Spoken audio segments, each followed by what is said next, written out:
It's another Wireshark pcat file.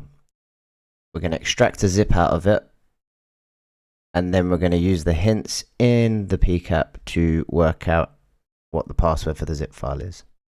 So I hope everyone's ready for this one. So whenever you see HTTP, that's normally going to be one of the solutions, and you want to follow it in HTTP. We look in the protocol hierarchy.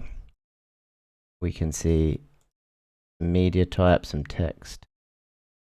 There's a few ways to efficiently filter this, but line-based text data is as good as any.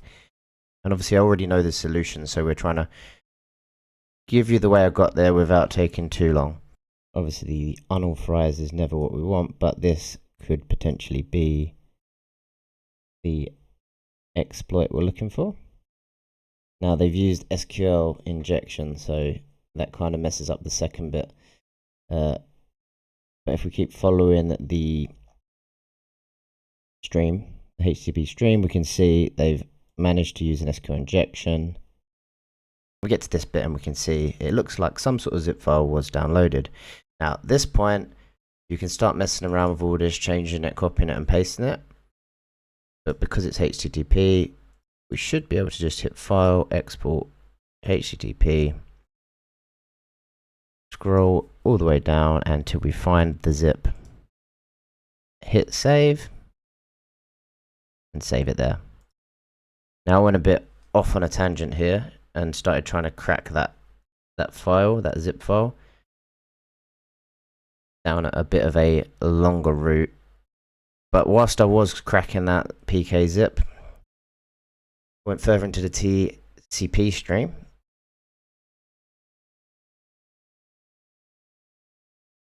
And the very next stream on TCP.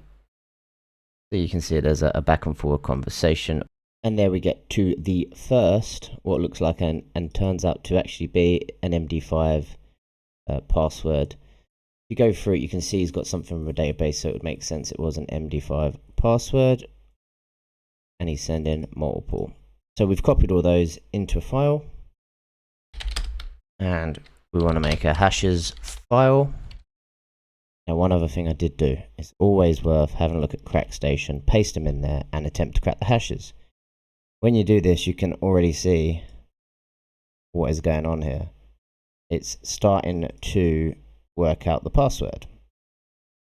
Obviously we still hashcatted and tried to run RockU, and I even attempted to brute force that was taking a while, but whilst I was doing that I whacked it in Crackstation, found this, and then you kind of know what you got to do from there.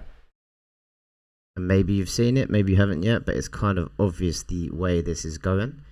It was just trying to then work out the best possible way to go about finding out that next letter, next letter, next letter, next letter. So we're going to show you how we did that now. So we've got a words, we've got hashes, we're trying to get this password and the dump.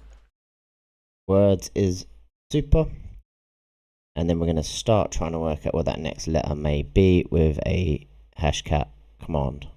So we did a little Google. -A6 is a hybrid word list, and then it brute forces the last character. And we only want one character to be brute forced. I mean, we could potentially speed this up, but in the heat of the CTF, it's just about getting there ASAP, trying to get that first blood. So this is the one we ended up with. And we're going to try to crack. So we run the hashcat. We've had to -- disable pot file because it was already there. And we can see we've got one more letter here.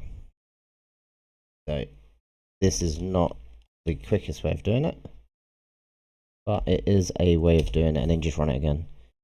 See what the next letter is, 3. See what the next letter is, and we'll do that for the whole word. And we've managed to get this so far.